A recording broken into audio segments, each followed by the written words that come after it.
What chance did a woman really have in a naval courtroom, especially when the very laws were crafted by men who believed female pirates were not just criminals, but a contradiction of nature itself? The harsh truth? Almost none. Captured women who sailed under the black flag were rarely shown mercy. During the so-called Golden Age of piracy in the 17th and 18th centuries, British Admiralty courts had no patience for pirates of any kind. But for women, the judgment was harsher. Their crimes weren't just legal, they were social. To defy the empire was one thing, to defy womanhood was another entirely. Their trials were held in makeshift courtrooms, colonial outposts like Jamaica or New Providence. There were no juries, just a panel of naval men who had likely already made up their minds. The process was swift, often performative, and deeply stacked against the accused. Witnesses included ship captains, naval officers, and frightened sailors eager to save their own skins. As for the women on trial, they had few rights and fewer chances. Take Anne Bonny and Mary Ridd, perhaps the most famous female pirates in history. When they were captured in 1720, they were hauled to Spanish town, Jamaica, and tried without sympathy. When Bonny was sentenced to hang, she turned to her lover, the infamous Calico Jack, and spat words that echoed through history. "If you had fought like a man, you need not have been hanged like a dog." Their only lifeline? A plea of pregnancy, known in the courts as pleading the belly. It was one of the few defenses available to women, and in their case, it bought them time. But for most female pirates, there was no such reprieve. The moment they stepped into that courtroom, their fates were sealed. They were already guilty in the eyes of the law and in the eyes of society. Execution dock, Wapping. Where the river whispered, but justice roared. The morning mist hung over the Thames, but it couldn't muffle the roar of the crowd. Here, at the infamous execution dock in London, condemned pirates, men and women, were marched out to meet their end. They were hanged at low tide, their feet dangling just above the water. And there they stayed, until the tide rose 3 times, a grim tradition meant to make an example of them, a final warning to anyone tempted by the pirate life. For the women, the gallows offered no special mercy, just the cold, final silence of a world that refused to make space for them, on land or at sea. Execution dock wasn't just a place, it was a message. This was where the British Empire made a blood-soaked example of those who dared defy it. And female pirates, though rare, were not spared the rope. Under British maritime law, piracy wasn't just a crime, it was a death sentence. The Piracy Act of 1698, signed into law by King William III, left no room for leniency. All and every person so offending, it declared, shall suffer pains of death. No exceptions, no mercy. These weren't ordinary executions. Carried out by the Admiralty, not civil courts, they were theatrical, public, and deliberately brutal. Execution dock, nestled on the banks of the Thames in Wapping, was chosen for a reason.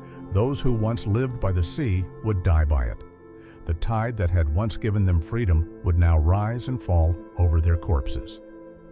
For women, the end came just as cruelly. They were shackled in Newgate Prison, then paraded through London in a slow, shameful procession. Guarded by armed soldiers, they rode in an open cart, forced to endure the jeers of crowds hungry for a spectacle. At Wapping, beneath the hanging tree, the noose would sometimes already be looped tight around their necks, waiting. There was no swift release, no sudden drop to break the neck, just the short drop, a calculated cruelty. This method, grimly nicknamed the Marshal's dance, left the condemned kicking and writhing as they slowly strangled to death. Their final minutes were a grotesque performance, a warning to all. Female executions were fewer in number, but they were no less savage. Take Mary Critchett. In 1729, this American woman joined a group of escaped convicts who turned to piracy off the coast of Virginia. They were quickly captured. Critchett was tried in Williamsburg, found guilty, and sentenced to hang. No headlines, no mercy, just a quiet execution and a forgotten name on a long list of bodies claimed by the empire. Because once you challenged the crown on the open sea, your fate was no longer your own. Flogged in front of crowds. Before the noose came the whip. Many captured female pirates were forced to endure flogging, an ancient and agonizing punishment designed to break the body and the spirit. Naval officers and colonial governors used it as both penalty and performance. But for women, the cruelty carried an extra layer: spectacle. Their bodies weren't just punished, they were displayed. Flogging was done with the dreaded cat-o'-nine-tails, a whip made of knotted cords that tore into flesh with every strike. A dozen lashes could reduce skin to ribbons. 100 could leave someone unconscious, or worse, and it was always public.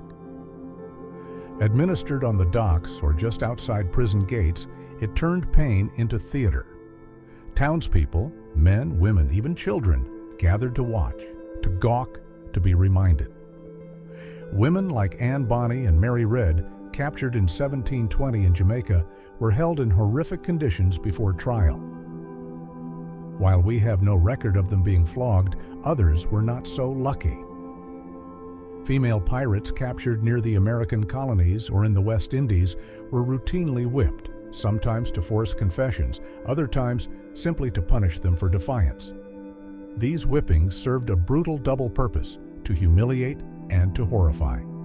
To naval authorities, a flogged woman was a broken symbol, someone who had dared to lead men into battle, now reduced to blood, bruises, and screams. It wasn't just about punishing a crime, it was about crushing a myth and turning freedom into a cautionary tale. Not all were hanged, some were owned. Not every female pirate met the gallows. Some met something slower, something quieter, and arguably even more horrifying. In colonial ports across the Caribbean, West Africa, and the Americas, captured women weren't always executed. Some were forced into lives of coerced labor, concubinage, or outright slavery. And while the evidence is often buried or vague, the silence speaks volumes. History shows us that a woman's fate in piracy often depended less on her crimes and more on her race, class, nationality, and the whims of whichever colonial authority had captured her. In the Spanish and Portuguese colonies especially, the lines between pirate, prisoner, privateer, and slave were razor thin. Women taken from pirate ships, particularly those of African or indigenous descent, were often treated not as criminals, but as spoils of war. They were sold, traded, erased. Archival records from 17th century ports like Portobello and Cartagena tell a chilling story. Women captured during pirate raids were quietly processed and absorbed into slavery systems, whether they had fought as pirates or been forced aboard ships as captives. Their identities were rarely recorded, their resistance forgotten. For black and mixed-race women, the assumption was even more brutal. You must have been property already. Whether crew or not, they were swept into the plantation economy or pressed into domestic servitude, concubines in wealthy households or servants in colonial kitchens. There was no trial, no gallows, no verdict, just disappearance. And because the records blur every line between pirate and captive, fighter and servant, it's nearly impossible to know how many women vanished this way. What we do know is chilling. For many, capture didn't mean death by rope. It meant erasure, a vanishing into ship's holds, sugar fields, and locked rooms, where no ballads were sung and no stories were passed down. Left to die on prison ships. Not every captured pirate died on the gallows. Some were left to rot, forgotten, shackled, and slowly consumed by time aboard the floating tombs of prison ships. These hulking, decommissioned warships were never meant to house the living. Stripped of sails and moored off colonial harbors or British coasts, they became desperate solutions to overcrowded jails. But for those confined inside, pirates, rebels, and so-called enemies of the crown, they were hell on water. Female pirates, though rarely named in the records, were not exempt. In the 18th century, as arrests swelled and prisons overflowed, the British Navy turned to these rotting vessels as makeshift dungeons. Anchored in places like Portsmouth, Plymouth, and Kingston, Jamaica, the ships were damp, dark, and crawling with disease. Below deck, the air was stale and unbreathable. Prisoners were packed in tight, shackled for days or weeks at a time. There was little food, and what did exist was often spoiled, maggot-ridden, or unfit to eat. For women, the nightmare ran deeper. They were trapped in a system that did not recognize them as pirates, nor protect them as prisoners.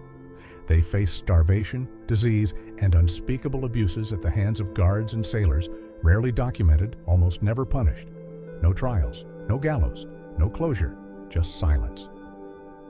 These women didn't die with their names shouted by a crowd or written in a court record. They died invisibly. Their final days passed in fevered darkness, surrounded by filth and fear, far from the seas that once made them free. And that was the point. Their absence wasn't an accident. It was a message. A quiet erasure, carefully designed. A warning whispered through every creaking timber. This is what happens to women who do not obey. Their punishments weren't just about justice. They were about control, about gender, about empire, and about ensuring these women were remembered not as legends, but as mistakes. But their stories endure, in fragments, in whispers, in shadows. What does their silence tell us about power, about justice, and about who gets to be remembered? Comment below. As the Roman historian Tacitus once said, "The more corrupt the state, the more numerous the laws."